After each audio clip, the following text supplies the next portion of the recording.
So let me kind of rewind a little bit and bring you guys up to speed in how I got here with this particular mobility scooter. So my name is Camper Dude Joe. I suffered a major stroke 4 years ago, and my walking is still to this day not the very best. It's something that I live with and that challenges me every single day. And yes, I've made leaps and bounds. I can walk. But it is pretty challenging when I do so. I get pretty tired. My legs give out pretty easy. So a mobility scooter for me, I guess I'll use the word, it's a lifeline. So that's the reason why I use a mobility scooter. And in case you're wondering, I'm filming this in my car because yes, if you haven't already known, I am a full-time car camper. I've lived in my Toyota Prius by choice for the last 2 years. It's a fantastic lifestyle, and I wouldn't give it up for anything at this point. So the name of this scooter is called the Gypsy, and it's made by a company called EV Rider. EV and then Rider, R-I-D-E-R. I got to this point because I actually had, prior to the Gypsy, I had 2 other mobility scooters. And in all honesty, they were actually very, very good. But the big problem that I had, and this is the problem that most mobility scooters suffer from, is that when I'm in transit, when I'm traveling, those mobility scooters did not work for me because getting them in and out of the car by myself was next to impossible. I mean, even when you took them apart, they were very, very heavy. It was cumbersome to do, especially if it was raining out, if it was snowing and all of that.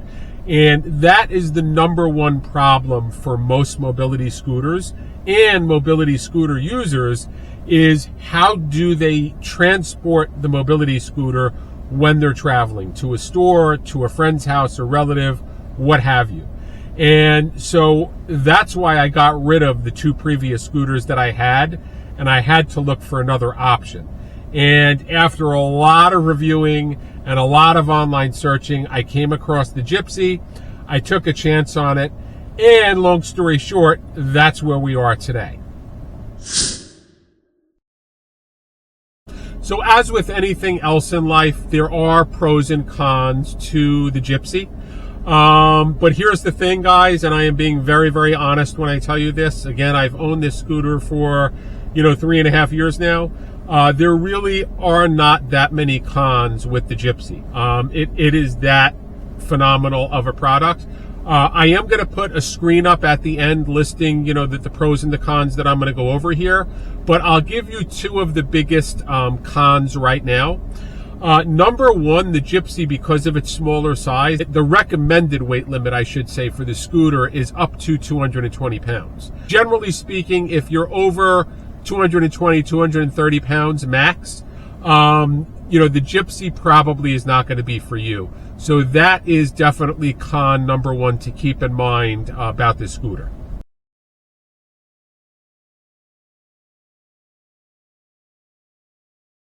So the other con with the Gypsy, and this is actually the bigger con for me personally, guys, the seat itself, again, just being very, very candid and upfront, it's not the most comfortable seat to sit on. Yes, I've done it for 5, 6, 7 hours when I went to a mall or to a flea market and places like that, and it can be done. But the problem is, it is not like other scooters that have like the bigger, I guess you would call them like captain's chairs. I think that's what they're called anyway, with the armrests and everything like that. The Gypsy does not have any armrests. It has no back support. And it's just like a very hard composite plastic material that you're sitting on. And again, I've done it for multiple hours at a time, but you will definitely feel it after an hour or 2. And I'm in pretty good shape for my age and having a stroke. I'm in pretty decent shape. And after an hour or 2, your back starts feeling it. Your legs start feeling it.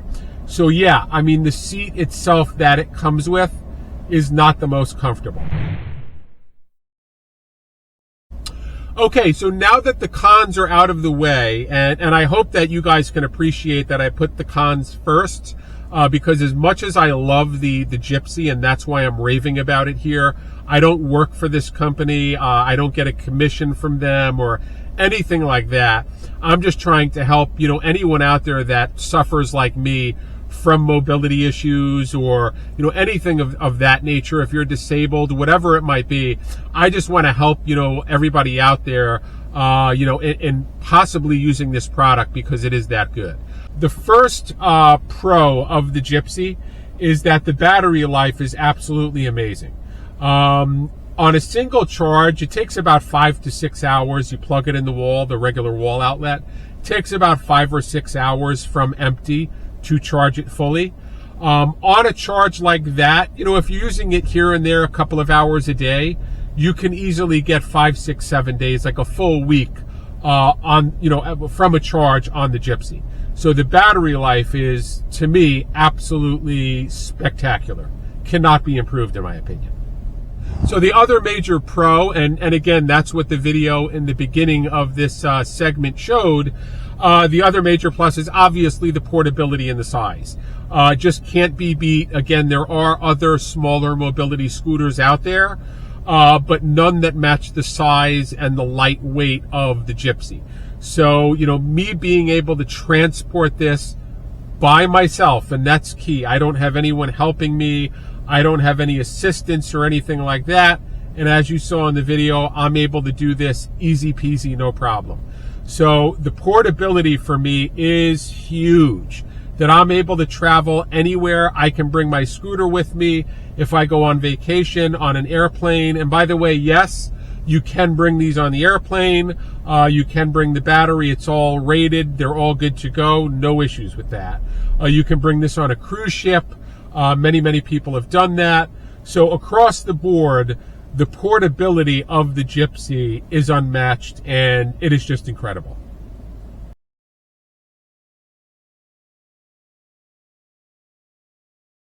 So the other major pro of the Gypsy is, surprisingly, and this even shocked me when I first started using it, it has a lot of thrust, guys. And when I say thrust, I mean power.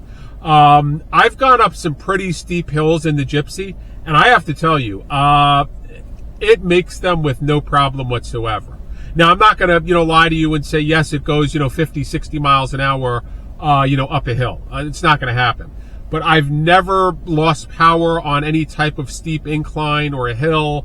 I've never, had the scooters stall out or anything like that. And again, I have gone up some pretty steep hills on the Gypsy, and the thrust is just amazing. Yes, you are going to go slower on, steep inclines. That's just the nature of the beast. But again, never lost power, never stalled out on me, nothing of that nature. So yeah, the thrust on this thing will absolutely, it's probably going to surprise you. So that is definitely another pro in the column. So another pro of the Gypsy is the speed. The speed of the Gypsy will definitely impress you. It's actually 4 miles per hour. I know that doesn't sound like a lot. Didn't sound like a lot to me when I first got it. But believe me, it is more than fast. It's perfect for me. Again, not the quickest out there, but definitely not the slowest. And, again, I don't think you're going to be disappointed at all in the speed of the Gypsy.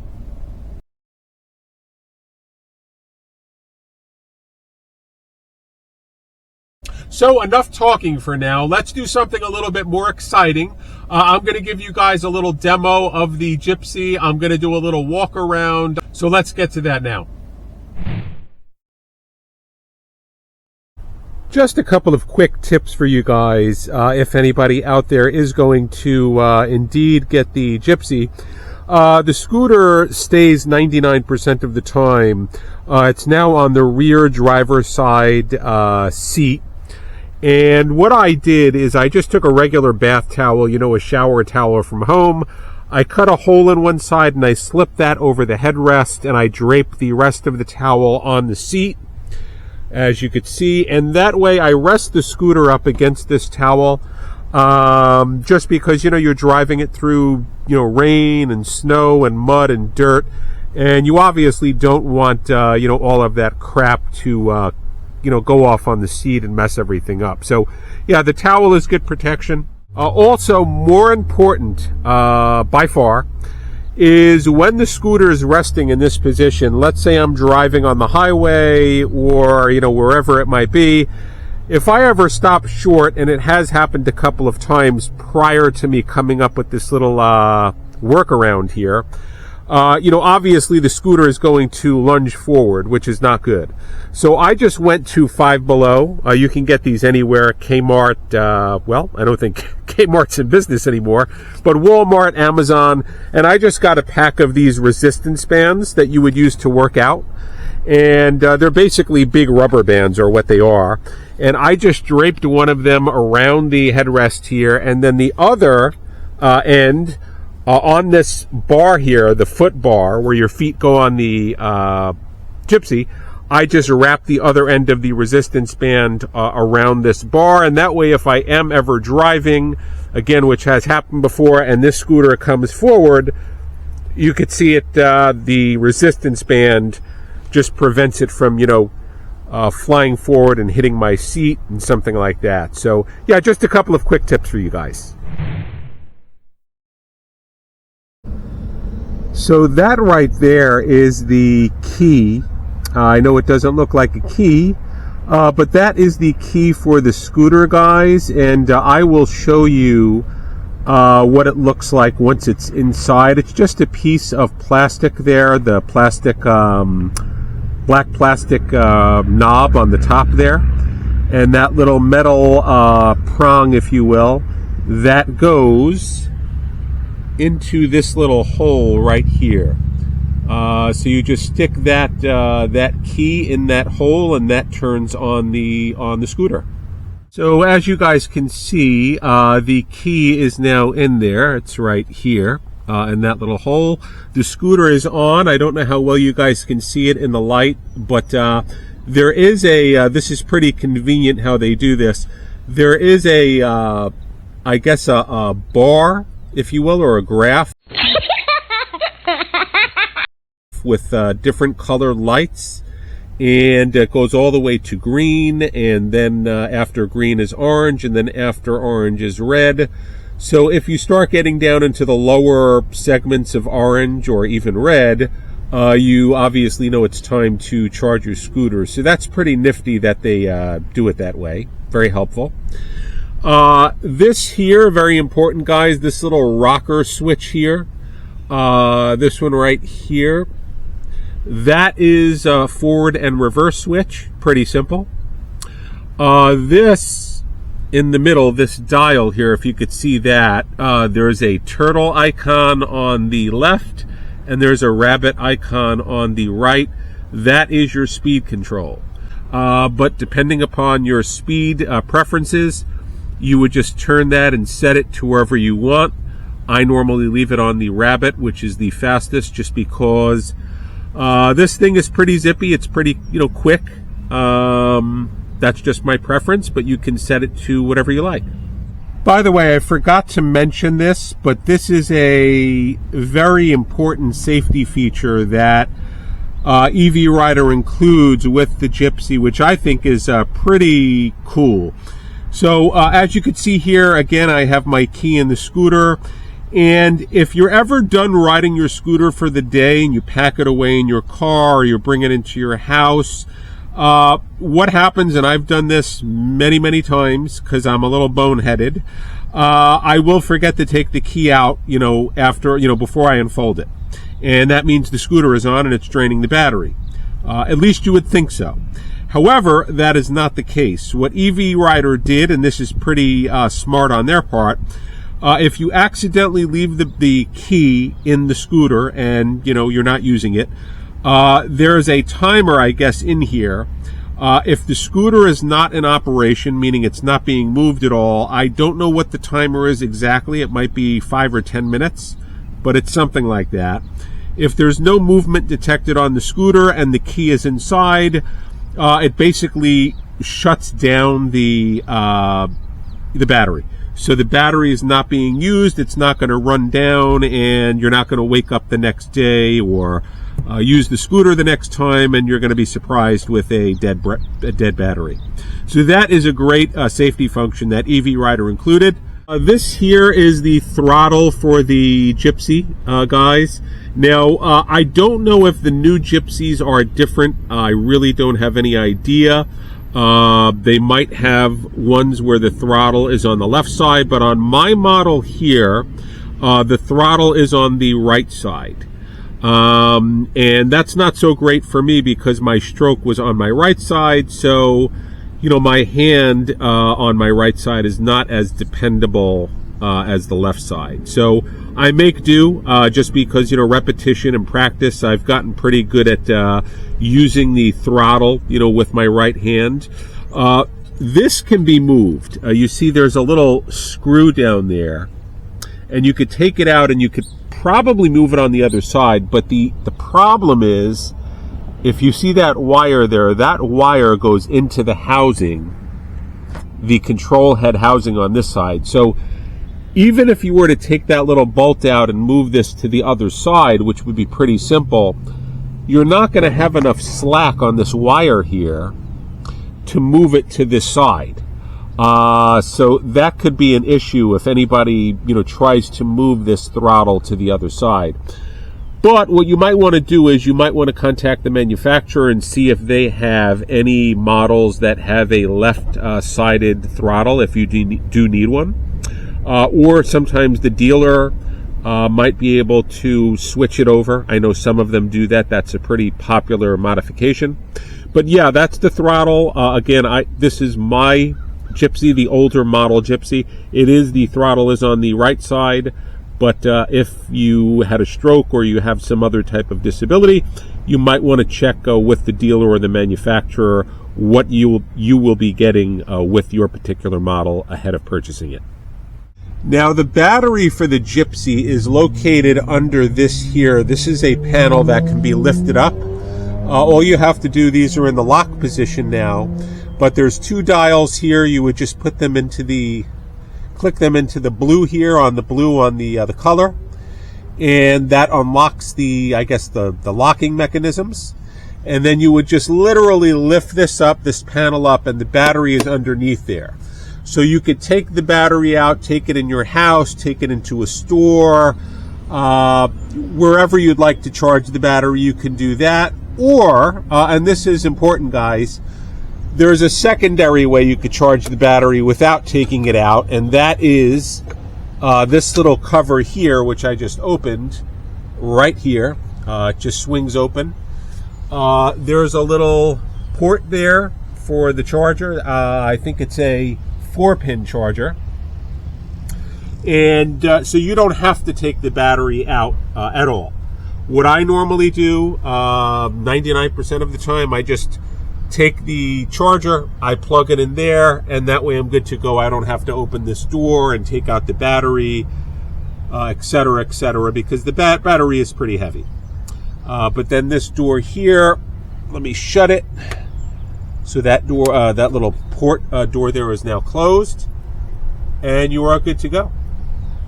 So this little section here is very important, guys. This is good for a couple of different things. Number one, this is how you open and close the scooter. I can't do it now because I'm holding my hand, my camera with my good hand, and this is my bad hand, but this is basically like an accordion style platform.